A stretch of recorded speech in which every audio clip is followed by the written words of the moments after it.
seetaan àjjuma bu ne ci waxtu wi le ci biir réew mi ak ci bitim réew. xam nga ne nag ci campagne électorale lañ nekk pour élection locale yi. campagne boobu de tey jii ci àjjuma ji bu mu jotee la war a tëj. moo tax tey mu bëggoon a taxawaat ci campagne bi ni mu demee.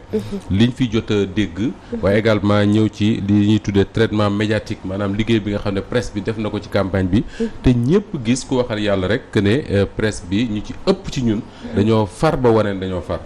dinañ ko waxtaane mais également taxaw wax ak sénégalais yi li nga xam ne mooy sensu li war a xaw dimanche parce que Thioro vote du ay caaxaan. vote du ab fo. lu am solo la ci démocratie lu am solo la ci ëllëgu réew dinañ ko waxtaane waaye tey également ni nga ko waxee sànq Fatou wax ko damay am mbégte di dalal kenn ci candidat yi muy Seydina Oumar Ba.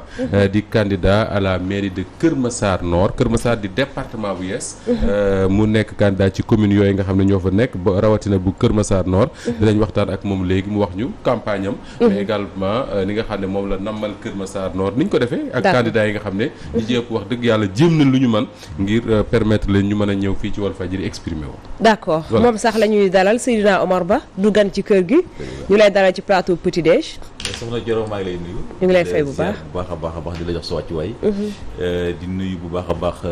moo DG. Moustapha Diop. ñu ngi koy ziar wax dëgg yàlla ci taxawaay bi am na solo.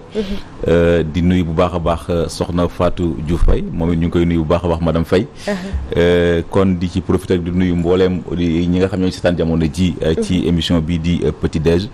waaye te maa ngi ci profiter aussi di nuyu askan wa nga xam ñoo dëkkee fële ca Kër Massar rawatina fële ca Kër Massar Nord. di ci profiter aussi di nuyu ña nga xam ñoom laa bokkal coalition gox yu bees. wax dëgg yàlla guddi ak bëccëg ñu ngi suñu ginnaaw du ñu dooleel di jàppale. pour que au soir du 23 janvier ñu mën a dégg wiiw kon ñu wax dëgg yàlla amuñu seen fay. kon maa ngi leen di nuyu di leen ziar bu baax a baax a baax. d'accord kon ñu rectifier ndax ci début bi dama ne Yëmbal Nord Kër Massar Nord. waaw Kër Massar Nord ca foofee. la kii di Seydina Oumar Ba di dagaan baatu askan bi niki rek dimanche gi ci élection locale yi comme ni ñu ko waxee ci njëlbeen gi Moustapha dañuy daal di sóobu ci liggéey bi. xam nga dafa am ñaari coalition yoo xam ne man dama leen suivre ak attention. Naturellement boo dee journaliste rawatina journaliste bi wax si wàllu politique. coalition yëpp ñoo lay intéressé ak ni muy doxee mais dafa am ñaar yoo xam ne dama leen suivre ak attention muy coalition gox yu bees. ak coalition bi ñu tuddee buntu bi. parce que dama gis ne ñoom dañu offrir possibilité. bu xam ne bëgg nañoo jariñ seen gox mais amuñu place. ci coalition yu mag yi nga xam ne ñoom ñoo fi nekk nga xam ne ñoom daanaka lu ëpp ay juróom-benn weer ngi dee ci ginnaaw commencé woon nañ tojantey bopp pour xam kan moo war a nekk ci telle liste kan moo war a jiite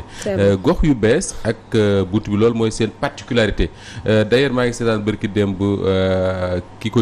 Mbow bi ko jiite mu demoon ci région bu Louga demoon seeti benn candidat bu tudd Cheikh Lamane Diop nekk di candidat ci commune bu Léona nga xam ne moom ak Seydina ñoo yam taskatu xibaar la jàng mais dëkk mu ne moom war naa mën a jëriñ gox boobu di Léona mu nekk fa candidat et man su may suivre meeting am dama naan su may suivre pa campagne am dama naan lii lu am solo la parce que doomu gox ba moo jàngi am lu mu xam ñëw ne dafa bëgg a jëriñ goxam bëgg a liggéey ak waa goxam et loolu pour man c'est particulièrement important et loolu tant que ñi ngi doon yem ci les grandes coalitions yi nga xam ne ñoom lañ fi miin dafay jafe parce que boo gisee Benno Bokk Yaakaar déjà c'est compliqué pour que le président Macky Sall mi nga xam ne sax mooy seen chef mu mën a tànn candidat yi soo ñëwee fu yàlla ne Yewwi Askan Wi c'est encore plus compliqué parce que ay partis yu mag a mag ñoo ci daje loolu lépp di loo xam ne luy pour man dama jàpp ne luy dundal démocratie la mais Seydina su fekkee ne da nga nekk journaliste di wax ci politique yi ay at a ngi nii nga ci wax ren nga tànn wàcc ci terrain bi comme ñoom déjà boo defee 2 semaines de campagne te commencé ngeen bien avant est-ce que après da nga naan mais politiciens ndekete ay jàmbaar dëgg lañ wala da nga naan ay tappalekat lañ rek. lay ziar bu baax a baax. di rafetlu wax dëgg yàlla xalaat bi nga am ci la coalition gox yu bees. mu nekk benn initiative boo xam ne nii mënuñu def lu may saluer ko. kon occasion lay doon ci man ma rafetlu bu baax a baax taxawaayu Maître Abdoulaye Tine mi nga xam ne nii moom ma am initiative bu ni mel. parce que la mu ci jublu effectivement comme ni mu ko waxee rek moom mooy jéem a offrir ñi nga xam ne ay jeunes la ñu nekk seen localité bëgg a jiite seen commune wax dëgg yàlla ñu mën a am benn place boo xam ne dañ ko mën a jiite moo tax tey jii boo xoolee ba xool la coalition gox yu bees c'est la coalition des jeunes maires maanaam mooy suñu slogan maanaam fépp foo xam ne tey jii dem nañ fa boo fa fekkee candidat coalition gox yu bees daanaka ay ndaw lañu te loolu initiative la boo xam ne nii mënuñu def lu may saluer ko leneen li ci des Moustapha mooy laaj bi nga laaj sànq xam nga bu fekkente ne yàlla dafa def nga nekk un journaliste nekk aussi un animateur di animer émission bu ñuy naan jàkkaarloog askan wi mën naa xam ne un peu partout ci biir Sénégal amul fenn fu ñu tegul suñu tànk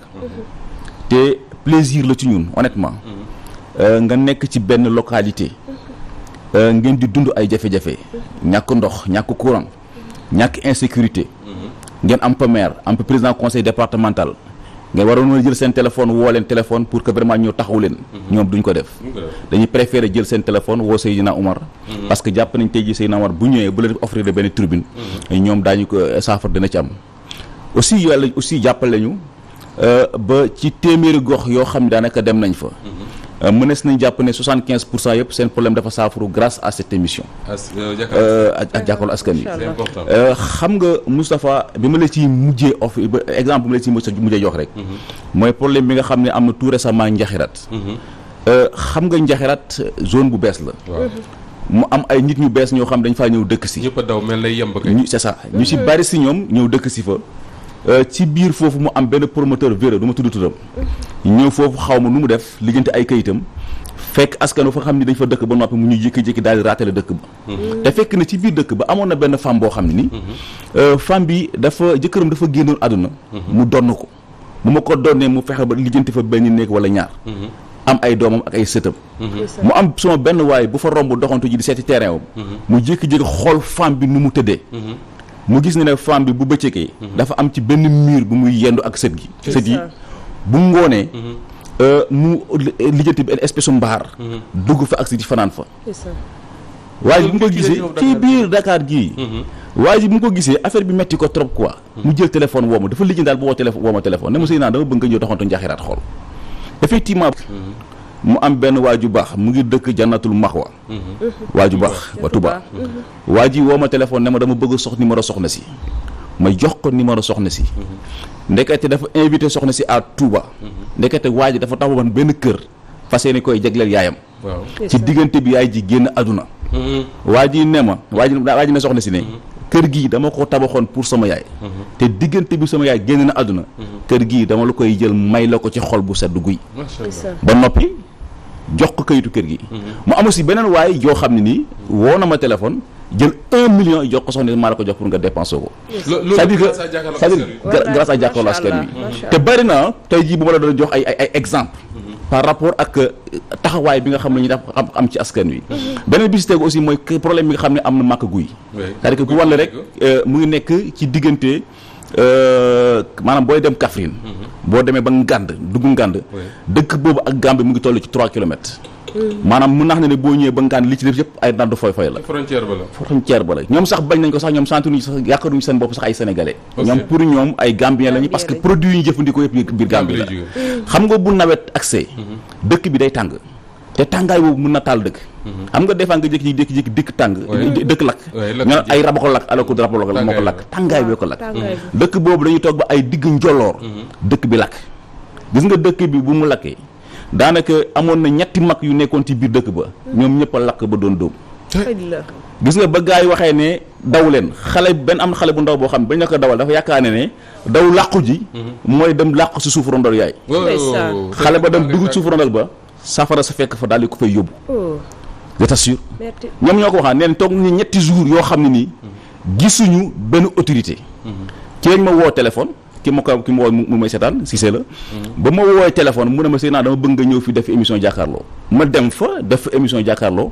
émission bi bande annonce bi kese laa teg gars yi réagir mu am benn milliardaire Mbàkke bu mu woo téléphone nangu maa jox turam ndekete dem na fa famille bu nekk mu jox leen 200 000 francs waa Sandaga am nañu benn caisse sociale bu fa ne ñu jël camion def ci diwlin ceeb dund ay lépp dem defaraat dëkk ba d'accord ba di nga wax ñaar laay jàpp bi ci njëkk mooy yow mi wër Sénégal wër région bu Dakar bi wër yeneen i région du Sénégal tey jii nii bokk na ci li dalal suñ collectivité locale suñu communes yi mooy problème foncier. jur na ay conflits yu bëree bëri te dara waralu ko yu dul mairie sàcc yi nga xam ne ñoo bëgg a falawaat di séddoo suuf di ko jaay. deuxième bi mooy su ma déggee li nga wax ci soxna si nga jox exemple ak dëkk ba ne ca frontière Gambie ba mooy Sénégal min naan réew mu émergent la. Sénégal mi ñu naan def nañ fi terre bu jar lu ëpp 1000 milliards Sénégal bi nga xam ne boo ñëwee Dakar fekk ay fonds fu ne Sénégal moomu jaarul ci yoonu émergence. oui. gis nga Sénégal boo soo Dakar Sénégal fa la yem je t'assure gis nga bu yàlla may sax ngay jékki-jékki génn Sénégal nga génn Dakar wala dem ci yenn régions yi. des fois tu te poses la question ñun suñu kilifa yi lan mooy seen liggéey. man dem naa dëkk yu bëri non jusqu'à présent am na ay ci dëkk yoo xam ne tey jii dama la sax du ma la wax sax ne ci région yi mais dama la jox exemple dëkk bu ci mel ni Kër Massar rek sama papa mu ngi génn àdduna en 2006 ñu ngi ko suul ci almeeru Kër Massar yi tey jii bu dekki waatoon dafay wax ba dugg suñu biir kër Daaru Misel amul dara lu fa soppeeku alors que chaque jour yaa ngi dégg gars yi ñu naan ñu ngi fay dugal ay milliards là tu te poses la question milliards yi nga xam la ñuy jël di ko dugal au niveau de Kër Massar Nord anamu am na ci benn projet boo xam gars yi dugal nañ fa duppee ko projet PACASEN projet bu am solo la parce que bëri na ci ay localités yoo xam ne fu mu toll ni gagné nañ ko au niveau de Kër Massar gis nañu un petit changement boo xam nemmeeku nañ ko ci biir Kër Massar village ak yenn environnants yi mais am na ci yenn localités yoo xam ne nii boo fa demee tu te poses la question est-ce que fii ci Sénégal la bokk wala ndax fii ci Dakar la bokk alors tout cela réuni fait que finalement nga ne mënatuma yem ci jàkkaarloo ak askan wi rek mooy dem di constater di waxe di génne yenn saay faatu yor xaalisam ne man de seetaan naa tey ma dimbali leen yenn saa yu corone ñii tey ma dimbali leen nga ne il faut ma nekk acteur finalement. xam nga Moustapha dama dem ci dëkk bu ñu naan dama dem ci benn localité bu ñu naan Daaray Kamil. Daaray Kamil daanaka mu ngi nekk ci biir Kër Massar Nord. ci Kër Massar ci biir Kër Massar Nord la bokk. gis nga dëkk boobu mu fa jógee barki démb sax delluwaat naa fa. maa ngi fa jóge ay côté 20h. gis nga ba ma delluwaat ba ma demee ci dëkk boobu lee. ba ma xoolee nit ñi dañuy dëkk dama poser la question ne que fii est-ce que nit mën na fee dëkk. est-ce que fii nit war dafee mën a dëkk ndax melokaanu dëkk bi presque ay nit ñoo xam dañuy dëkk ci biir ndox et ce qui est aberrant mooy que li ma ci gën a metti Moustapha mooy que instant bii nii ña nga xam ñoo leen ko teg fu mu toll ni ñooy dugg ci dëkk bi leen tympaniser ak ay caravane naa ci ñëw te loolu dinañ ci dellu si waat xam nga tey jii bu fekkente ne da nga nekk ci benn localité parce que man Kër Massar la am mun naa xam ne bu ma fa juróo lus fa laa màggee fa laay jàngee lépp lu ma am au niveau de Kër Massar Nord laa ko mujj amee tey jii bu fekkente ne dem nañu ba ci biir parce que Kër Massar ñu ngi ko érigé en commune en 1996 ñu jël ko jox ko ab politicien ñu jëm en 2002 ñu jël ko daal di koy jox ay politiciens ñu jëm en 94 ñu jël ko daal di koy jox ay politiciens te chaque jour ci ñoom bu ñuy ñëw di la seet si dañ lay seet si comme quoi que ne boo leen ñu fale dinañ leen defal lii dinañ leen def lii dinañ leen defal lii diggé bu du jeex mais bu ñu xasee ba falu dafa mel ni que la ñuy wax comme yàlla ak yàlla boo leen gisitee rek c'est parce que campagne électorale moo jot rawatina nag ci gox bi nga xam foofu laa fekk baax di Daaru Misel est-ce que xam nga ne gox boobu la tey jii waaw est-ce que xam nga ne tey jii gox boobu la tey jii moo war a def différence ci élection locale yi di ñëw moo gën a parce que 27 bureaux de vote yi nekk au niveau de l'unité 11 ñoom ñëpp daanaka ñu ngi yeewoo biir dëkk bii di Daaru Misel alors que gox boobu lee fu mu toll nii booy wër pauvreté war insécurité dëkk boobu moom moo ci gën a moom moo ci jël bi maanaam tali wala fu ñu dalee wala je sais pas assainissement wala yu demee noonu est-ce que foofu xam nañ ko am na fa. ma jox la benn affaire nga xam nga gox boobu la lu mu doon mën 12000 personnes ña nga fay yeewu. ab case de santé moo fa ne. xam nga mel ne Théodore Semedo defe naa waxoon ko ne Dakar boo demee Kër Massar case de santé boo fa am ma ne ko non c'est pas vrai. non case de santé à Dakar c'est pas possible. ab case de santé moom moo am ci dëkk boobu ñu naan Daaru Misel. case de santé. te centre de santé bi nga xam moo nekk au niveau de Kër Massar Nord. mais turu centre de santé kese la. turu centre de santé la. alors que Kër Massar ak fi mu toll tey war na dépasser centre de santé. Kër Massar war na sax hôpital niveau 1 wala niveau 2 lu mu le minimum. mais ce qui est aberrant mooy ci gox boobu ma lay wax noonu. imaginez gox boo xam ne lu mu néew ne lu toll ci 12000 personnes ña nga fay yeewoo. lampe du tàkk guddi. insécurité bu notoire moom la askan wala di dund. et puis li ci gën a garaaw mooy que imaginer tey ji nga jékki-jékki nekk ak sa soxna mu nekk ci diggante nga war koy mën a yóbbu hôpital nga war ko yóbbu ci case de santé boo xam ne ni boo fa demee daanaka case de santé yi boo demee sax si village yi doo ko fa fekk et puis li gën a aberrant te mu mettiñu mooy que xam nga bu fekkente nit ki dafa pauvre parce que mën na si dindi quartier la boo xam ne dañoo néew doole parce que ñun ñëpp ci quartier yu néew doole lañ juddoo fa la ñu màggee parce que fierté la parce que yàlla moo la ko teg da nga koy nangu bu fekkente ne da nga juddoo ci quartier goo xam ne quartier yu néew doole la ngay dund ak pauvreté c'est ça loolu moo ñu forcé fu mu toll nii ñu njëw di la ko teg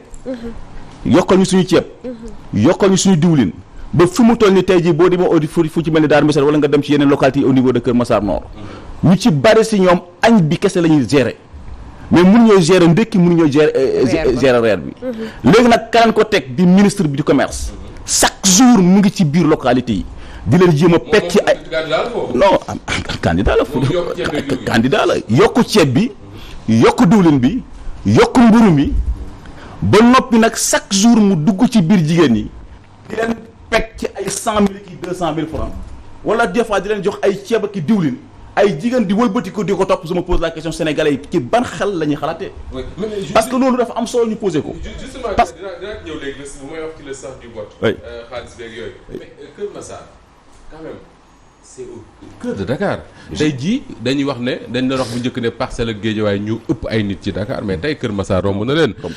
lan moo war a tax ci sa xalaat Kër Massar dellu ginnaaw à ce niveau là est-ce que dafa intéressé wul état bi wala fa ñu dëkk moo baaxul wala dañu amul des leaders yu mën a incarner leadership boo xam ne mën na tax état bi gestu leen. c'est ça le problème.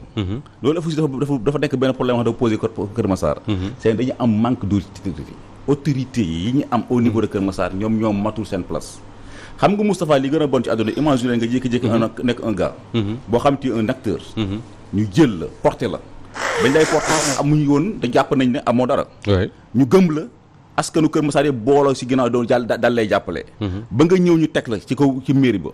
au lieu au moins lu mu mën bon nga liggéeyal sa mairie waaye la ngay def mooy liggéeyal sa poste tey jii dama lay jox exemple ci l'ensemble des maires yi nga xam jot nañ ci fay jaar tey ñu ci bari si ñoom boo leen fëggee tey ils sont devenus des multimillionnaires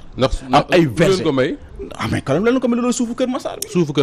Kër Massar bi alalu Kër Massar le foncier encore non gis nga Kër Massar xam et puis c'est ça ce qui est aberrant Moustapha Diop imaginez Kër Massar di ab département amuñu stade boo xam ne ni xale yi daañu fa mën a footballé tey jii am na benn ASC bu ñu naan ASC jàpp récemment dañ ko mujjee éliminer xam nga tax ñu éliminer ko parce que toog nañu presque 3 rencontres yoo xam ne bu ñu demee Mbao waa Mbao dañ leen wax ne suñu stade dañ koy utiliser te waa Kër Massar ñooy département non day Kër Massar nawetaan amuñu terrain bu ñu footballé Kër Massar amul stade bu booy yi mën a footballé chaque jour bu ñu waree football dañuy jël ay kaaru njaganjaay dem Mbao loué stade wala nga dem Pikine loué stade et pourtant 10 ans ci gannaaw Kër Massar amul fenn ku leen ëppoon espace mais c'est parce que kilifa ya fa nekk li leen taxoon a jóg lenn la mooy jaay suuf si jël ko di ko dugal seen poste Seydina li ngay wax ni dafa am solo parce que wax naa ko fi keroog ne natt bi nga xam ne moo dal commune yu bari ci Sénégal te Kër Massar doy na ci exemple mooy le foncier ñi nga xam ne ñoo ko jiite surtout xalaatul mukk ne ëllëg Kër Massar mën na soxla stade mën na soxla tax fa l'hôpital bu bees il préfère suuf yooyu nga xam ne da nga gis ay lopin de terre par ci par là ñu koy dagg di ko jaay di ko def ay kër def ko seeni poste te maa ko wax sama baat ne poto bari na ci maire yoo xam ne moo leen enrichir muy benn ñaareel bi mooy bi ma waxee loolu fii keroog ba génn la ma benn sénégalais woo defe naa fonctionnaire la ca Nations Unies ne ma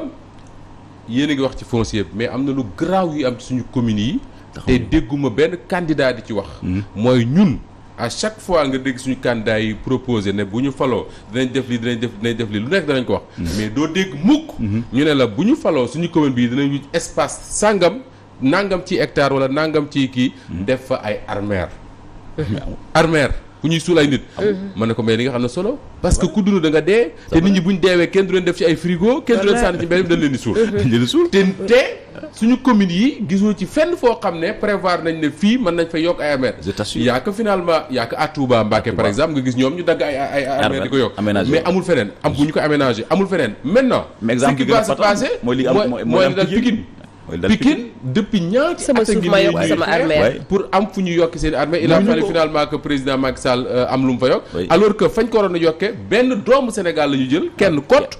jox ko terrain ba mu def ay entrepôt léegi comment est-ce que fu mel ni Kër Massar Seydina yow mi nga xam ne nga nekk candidat bëgg a nekk maire Kër Massar Nord nan nga yaakaare noonu la ñu war a gérer le foncier ci suñu commune yi xam nga fa nga dëkk muy non c'est intéressant xam nga li tax ma wax la am solo xam nga des fois boo xoolee man j'ai fait beaucoup d'émissions ci problème foncier si foncier bi te chaque jour boo xoolee ba commentaire bi mu si njëkk a def dama ne gis nga président Macky Sall bu deful ndànk Sénégal foncier moo ko nar a fekk ci palais boobu daal di ko fay jëlee mais moom wax na ko mais bari na lu mu feeñ ci moom wax na ko. nee na alerte yi nga xam ne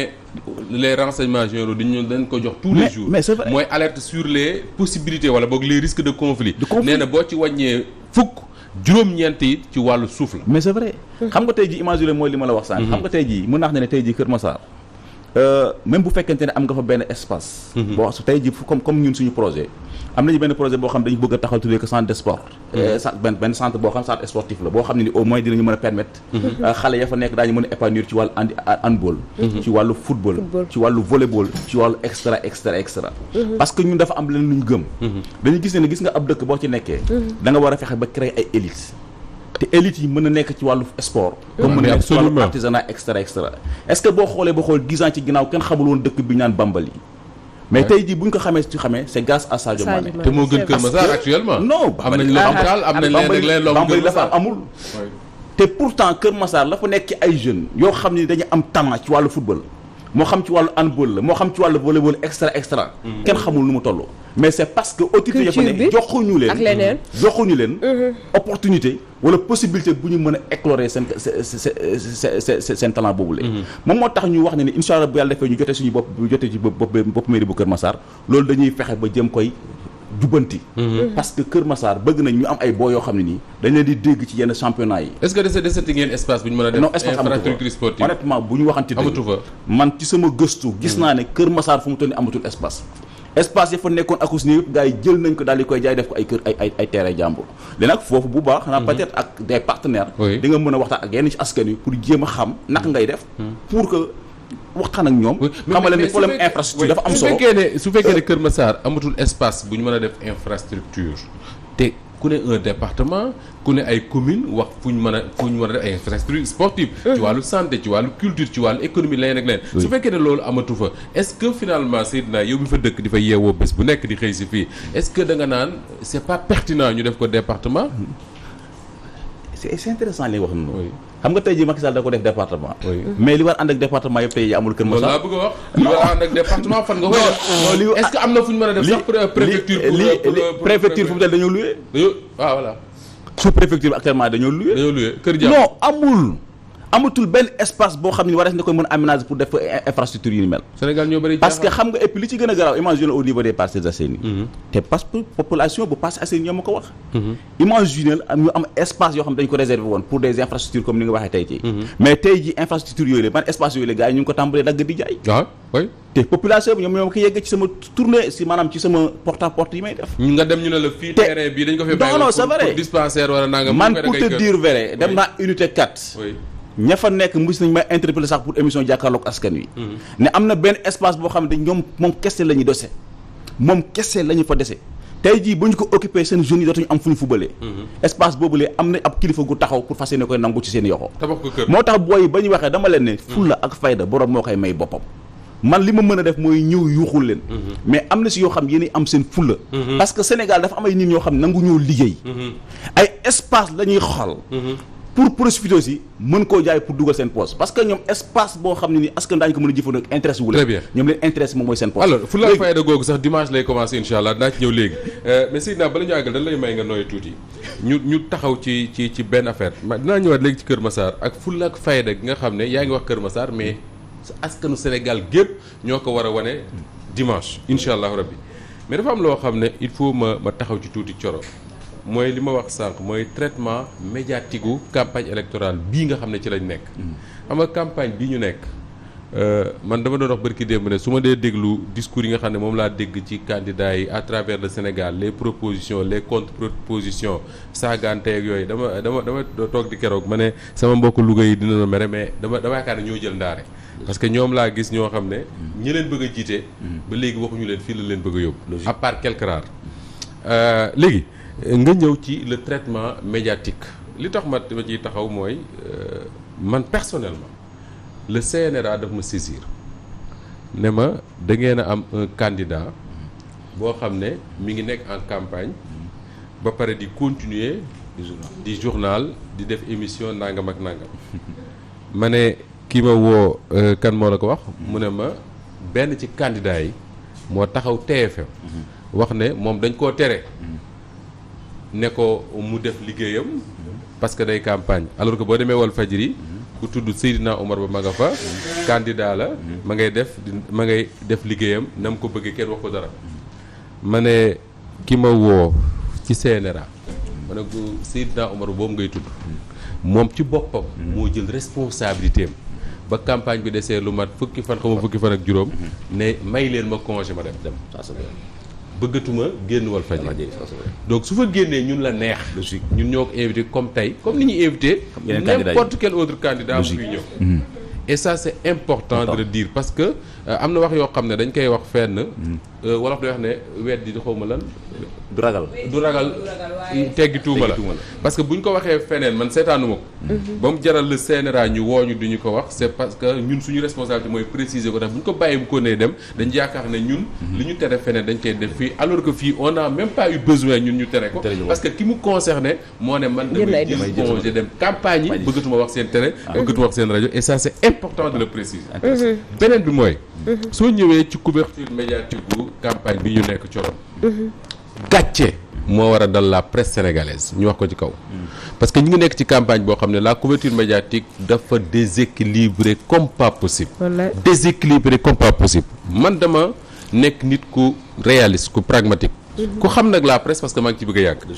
man dama gëm ne presse Sénégal bi ñu yoree Coro bu ñu nekkee ci période campagne électorale période la boo xam ne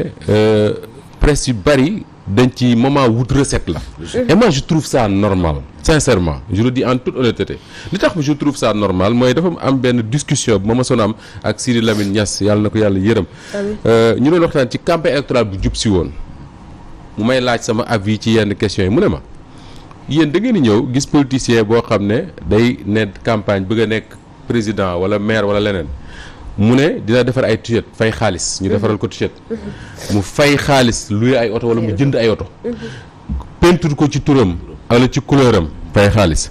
bu dee campagne day wut sonorisation da koy fay xaalis day def ay affiche xaalis la koy defaree day jël espace bu caravane wala terrain bu muy kiiwee xaalis la koy defaree day indi ay chaise yenn saa mu dafa écran géant indi sonorisation jigéen ñi ñëw sax da leen di jox ay legos ñu sol jox leen ay t-shirt ñu sol ñiy tàcc si sax da leen di jox xaalis pour ñëw tàcc si léegi yéen presse bi ñu ne leen ñëw leen jël ko yóbbu ko teg ko ñu ne leen merci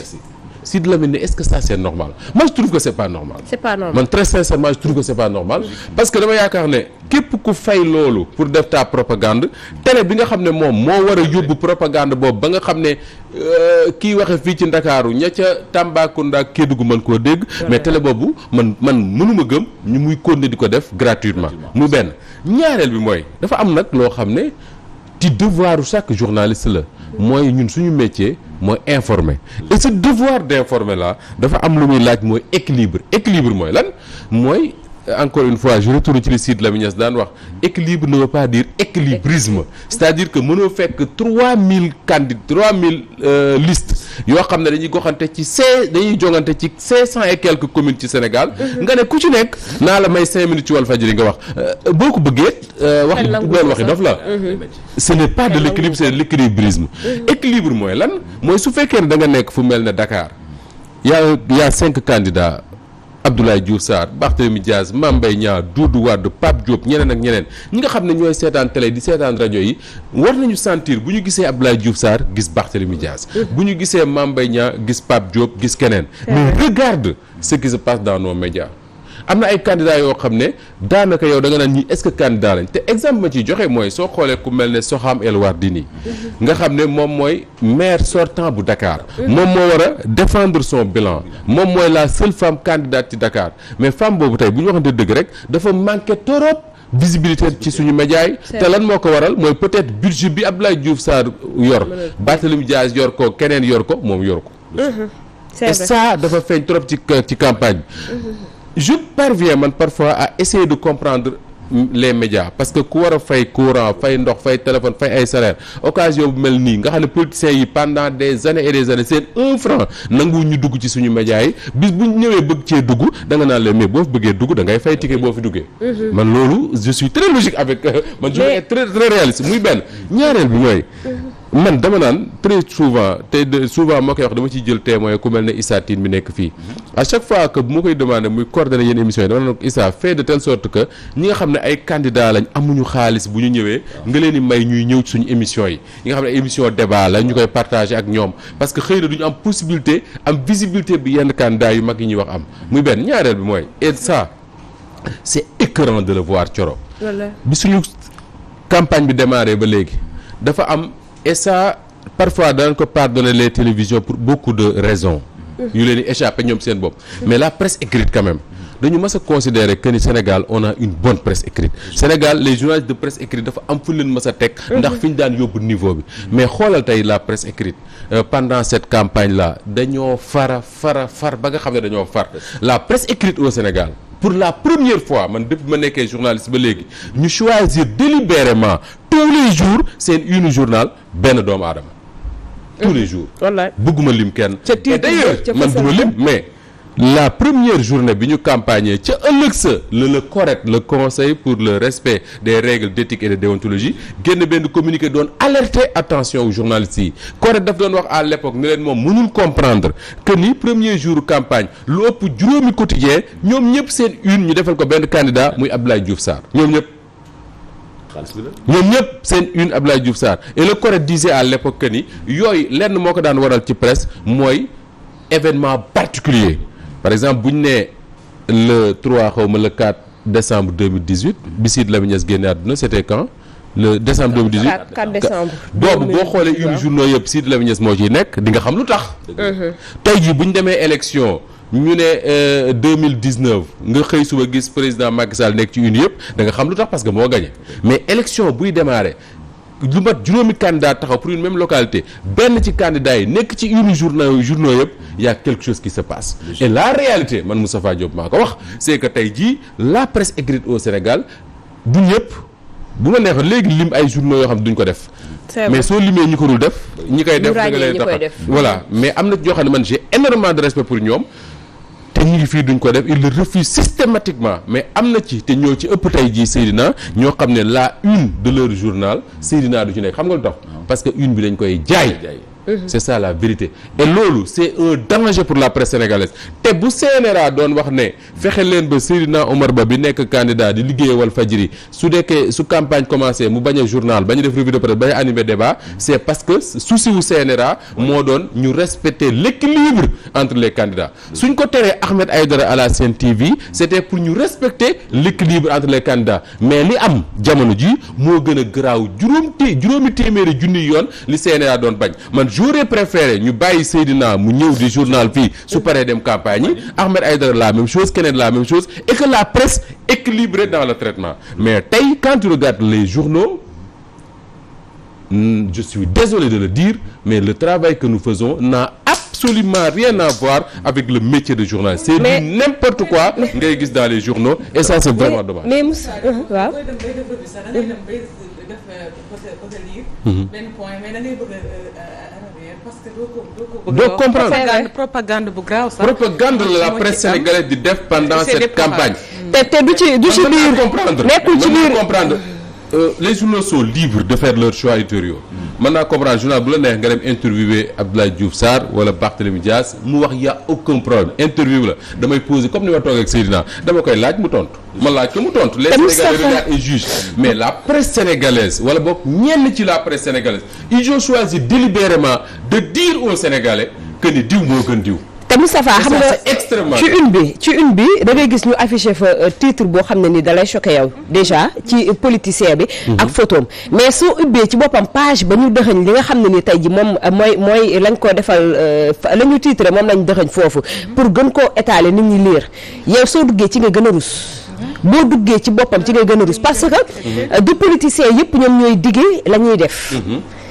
di ñoom ñëpp ñooy diggee la ñu mën donc ñoom digge yooyu dañ leen di bàyyi ñoom ci seen bopp ci biir journaux yi ñu ko ci fësal di ko ci wax nga xam ne lii politicien bi ñu wax xam na ne li muy wax gëmu ko donc moom borom journal bi ki nga xam ne moo war a yee askan bi moom tamit la muy def noonu gëmu ko puisque mi ngi jàppale politicien bi ca la muy wax te gëmu ko donc loolu tam nekk na tam lu ci gën a fës mais rapidement bala ñuy dellusiwaat ci Seydina ak li ñu doon waxtaan mais tey soo xoolee la presse sénégalaise ci campagne bi ñu nekk y a que pratiquement 2 candidats ñoom ñooy bouleverser un peu li nga xam ne moom la disons le traitement médiatique mooy Ousmane Sonko ak Barthélémy Diaz te seetlu lu baax li ma lay wax journaux yi ci ëpp soo gisee ñu bind ci Ousmane Sonko wala ci Barthélémy Diaz c'est que ils sont obligés de le faire parce que c'est des li tubaab yi di wax li journalistes yi di wax ñun ñëpp dañu koy wax suñu rédaction yi c'est de bons clients du point de vue médiatique muy Barthélémy Diaz muy Ousmane Sonko c'est de bons clients mais xoolal quand les journaux parlent d'eux c'est toujours wala boog 90% bu ñu koy def c'est de manière péjorative suñu leen saaga ñu def leen à la une du journal suñu waxee ñoom loo xam ne ça semble être un dérapage ou quelque chose comme ça ñu def leen à la une du journal quand ils font leur proposition comme ni ko yeneen candidats yi defee pour Dakar wala pour beneen dëkk bu ñu bëgg a jiite la presse n'en parle pas quand un candidat du pouvoir fait des propositions on met ça à la une ça man journaliste là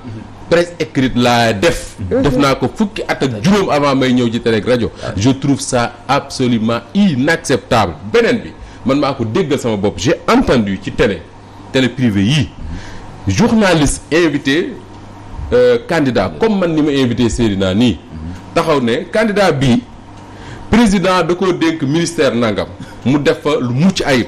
président jëlee ko fa jox ko beneen ministère mu defaat fa lu mucc ayib tey président ne ko il faut mu nekk candidat ci gox sàngam pour la mu def foofu mu dem defal leen lu mucc ayib mais là voilà qu'est-ce que ça a à voir avec notre métier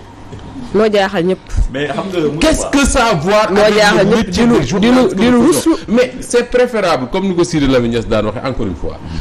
que pendant cette campagne là on aurait dû tëj télé yeeg rajo yeeg journaux yi dem toog gars yi campagne bu ñu paree ñëw continuer suñu liggéey parce que ce qu'on fait à commencer par moi-même mais Moustapha n'a rien à voir avec d'autres mais Moustapha comme ni ñu koy waxee nii balaa Seydina Omar di ñëw comme ni ñu koy waxee nii tey jii ak macha allah ñu ngi ci yeewee askan bi est-ce que ñoom ñu ngi xalaat seen ëllëg seen digganteeg askan bi aussi parce que ñoom ñooy jaay seeni ay journaux 100 francs te askan bi ñoom ñoo koy jëndaat est-ce que askan bi dinañ leen gëmaat su élection yi passé pour mën a dem ci yooyu duñ leen def comme ni ñuy def politiciens yi askanu Sénégal dañoo lijjantee di journaux askanu Sénégal dañoo lijjantee di télé ak rajo askanu Sénégal ci internet lañ nekk ak Facebook lijjanti wuñ leen sax tey jii maa lay wax man Moustapha Diop que ne les journaux au Sénégal amu ci benn wala boog ñaar ak ñett lay doon boo xam ne la muy tiré di ko jaay par jour mën naa fay facture ndox logique c'est vrai man maa la ko wax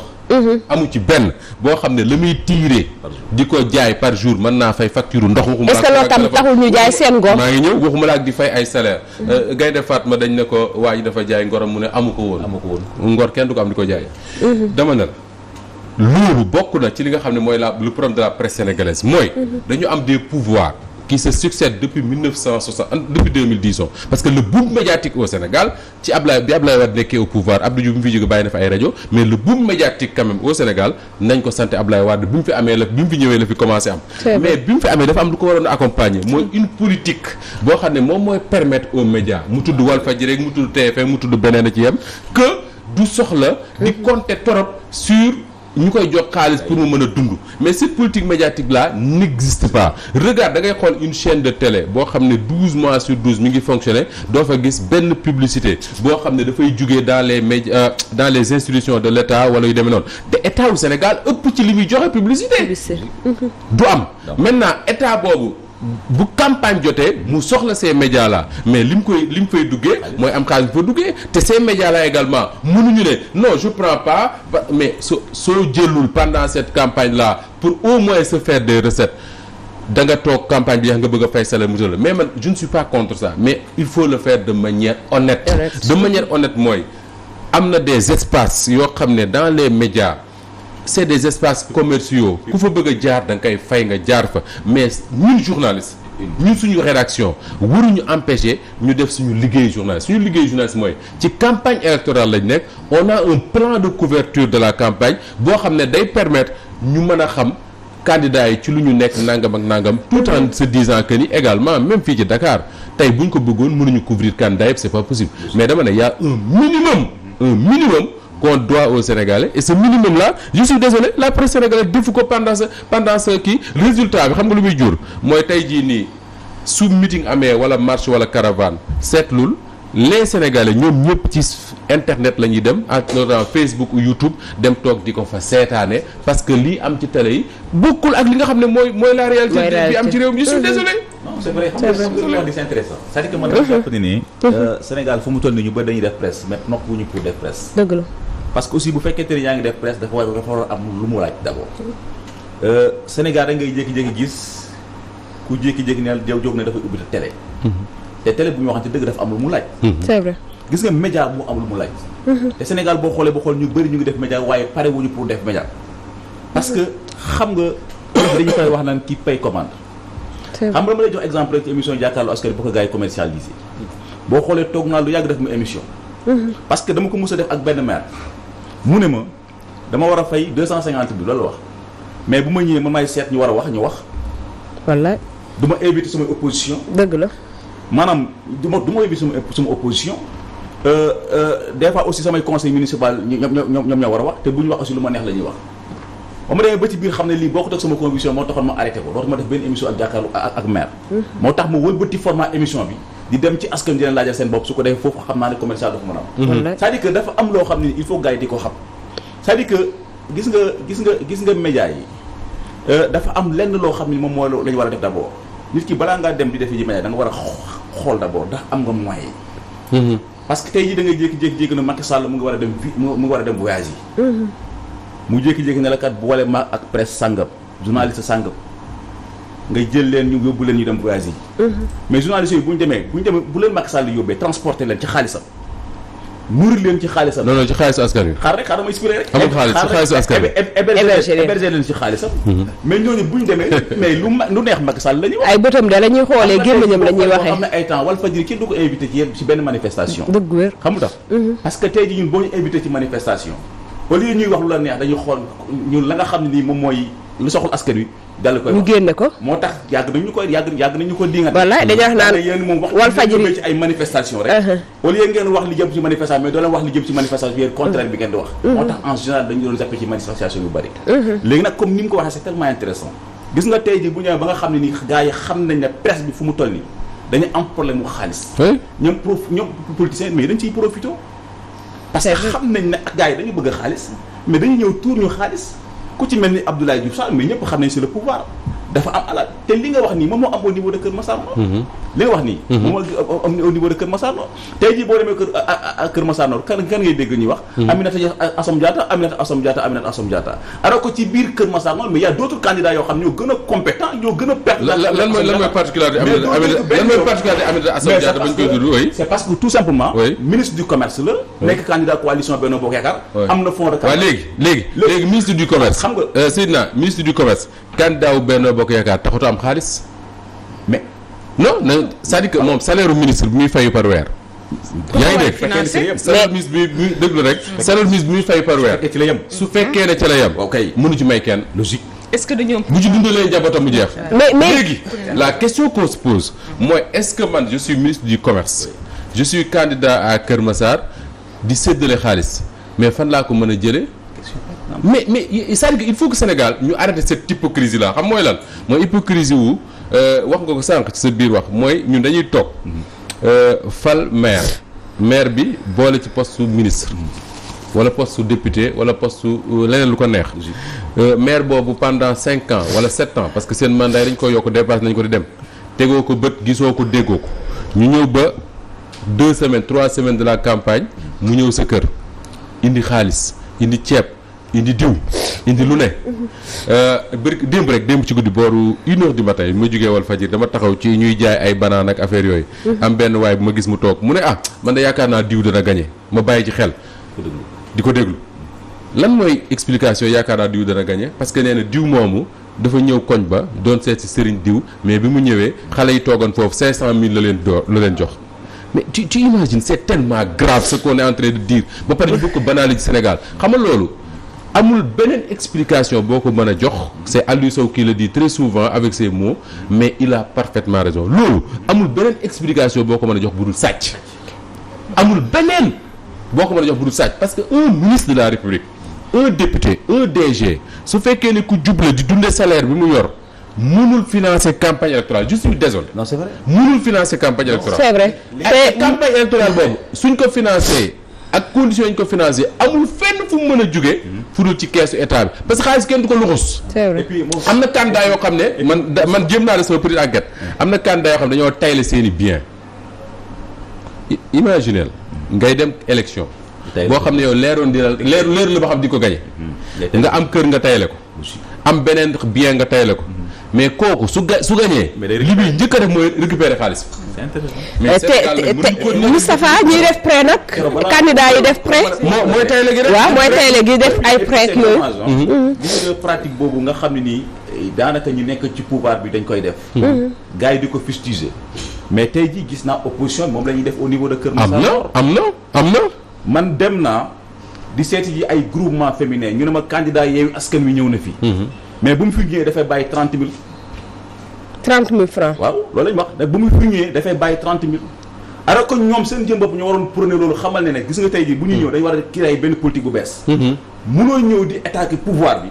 parce que dañuy dem ci seeti ji mouvement yi di la jox ay 100 000 ki 200 000 francs yow nga nekk ci opposition bi naan da nga bëgg indi benn doxalin bu bees di def même pratique alors que ngay def les mêmes pratiques on se pose la question moo tax damay naan Sénégalais yi surtout au niveau de Kër Massar Nord pour que ñu def attention ci politiciens yi parce que ñoom ñëpp 6 ak 9 lañu man dama jàpp ne muy coalition Yewwi di coalition Benno Bokk Yaakaar di coalition Gëm Sa Bopp ak yeneen coalition yi 6 ak 9 lañu parce que ñoo bokk même pratique c'est vrai non c'est vrai te loolu te pratique yooyu tant que jógu fii jëruñuy tant que jógu fii changement du mën a am